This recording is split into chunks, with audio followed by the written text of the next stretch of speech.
My first guest this evening is the star of the hit show The X-Files, and starting Friday, you can see him in the film playing God. Please welcome David Duchovny.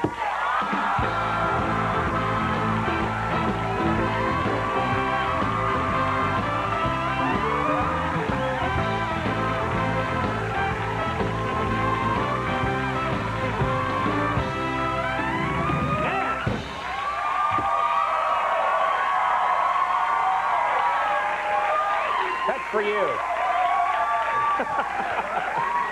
I think the people that are doing that think they're at the Conan O'Brien show. We're headed that way soon. Have you thought of if they made it?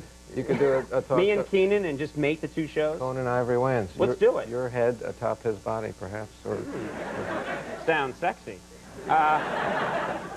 Thank you very much for coming. I understand you had a bit of a scare coming out to the show. Well, on planes. Well, the first thing is the great thing about promoting a movie for Disney is that you get to fly on the Disney plane, which is great and safe, but a little disconcerting when, you know, you're about ready to take off and you hear, "Please, buckle up your seatbelts."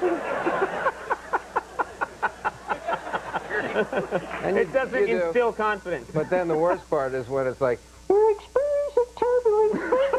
Kiss your ass goodbye."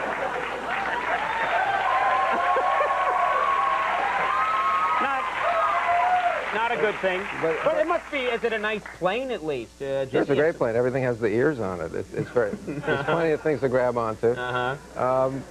What happened once when I was traveling from Vancouver to L.A., they put me in a plane. It was an Airbus. It was a commercial plane, and the pilot asked if I would come and watch the landing, which, you know, you say yes because you want the pilot to like you, you know. You don't want him to crash. You have an interest in him liking you. You don't want him to crash the plane because he's pissed at you, know, just to get back at you. I'm gonna. So I go up there and we're landing at LAX, and all of a sudden, you know, 10 feet from the ground, I hear this retard, retard.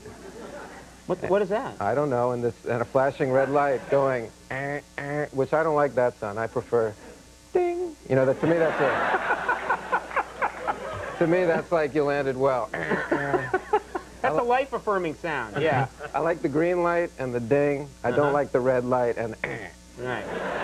So we're landing and we taxi a little while, and I say to the guy, you know, I'm a nervous flyer. I may have been hallucinating, but I think that I was called a retard at one point during that landing. He said, "Oh, no.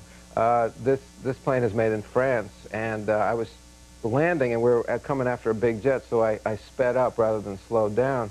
And the plane was telling me to retard, to slow down, but it is true that it's probably the last thing you want to hear as you're crashing to the earth. Retard! And I was thinking, like, what about planes that are, you know, that was built in France, what about a plane that was built in New York? You know, like, yo, idiot! You're gonna die. You're gonna die. You have a little clip for us, I understand. Is that right? That you're going to show us from the movie? A little clip for you, yeah. The movie's about I play a drug-addicted surgeon who, can you imagine? Is that how he advertises in the paper? It's a comedy. Half price, drug-addicted surgeon. That's right. Take your chances. Who has lost his license to practice medicine, which I think is kind of unfair. You know, just for drug addiction. Yeah. And what he does in his free time is his business. The AMA is strict that way. For instance, you could probably have a serious drug addiction and continue to do your job, I'd imagine. Oh, kidding around. Joking and stuff. So I hook up with a gangster played by Timothy Hutton, who. And I become his personal physician or his personal surgeon. I start to practice medicine again outside the law. And in this clip, I'm performing a surgery, I believe, on Angelina Jolie in a bar room with a bunch of bikers looking around on a pool table. I'm kind of like, I'll perform surgeries anywhere. You're the right on the table. I don't need utensils. I'm calling them utensils because I know about doctoring. You obviously researched the role. I'm using those utensils. For the cutting open like thing. This. Fork, knife, spatula. So roll the clip. Clip from Playing God. Such a pretty little thing. Just one little teeny scar. Oh, I'll give her a tiny scar. You're not even gonna know I was here.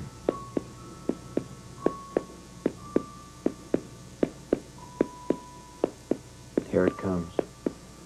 Ooh. 9mm. Gary, either her heart stop or your foot stop. Oh, I'm sorry, Doc. Be all right? I believe she's gonna be fine. I could use another beer. Who are those people helping you? Those guys? Are you doing that because you mean it or you're being told to do that? All right. Those guys helping us? Those Yeah. were guys who threatened to hurt us if we didn't put them in the movie on that day. That's a good way to get into show business, Yeah. by the way. That's how I got this job. Yeah. Before we go, I want to ask you about something that a lot of people don't know about. You were an English major and actually taught English for a while before you made it big as an actor. Were you always one of those people that, you know, some people will actually, we have a guy in our office, the head writer, who likes to read the dictionary. He likes to read reference books. Were you that level of nerd? How do I answer that? You're completely trapped. Take them away, boys. You run rings around me. I don't know what to do.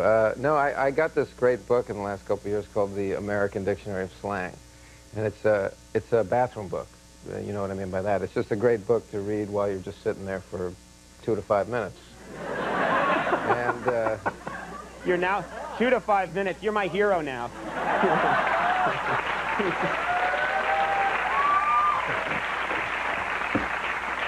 and its name is Starbucks, if you know what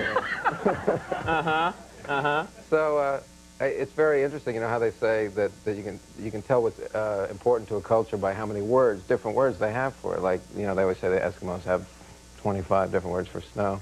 So I did my own survey, and what do you think that the most important words to Americans are? Most important things? I don't know. More words for 2 things than any other word in the English language. Close.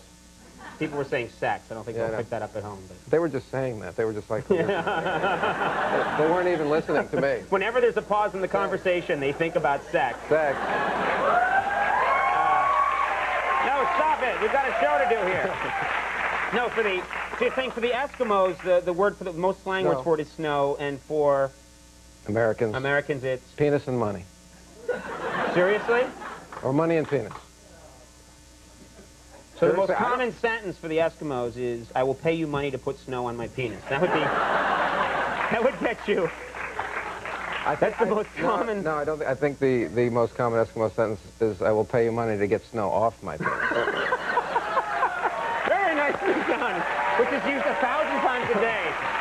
Can we take a break? We're going to talk. We're going to have more with Mr. David.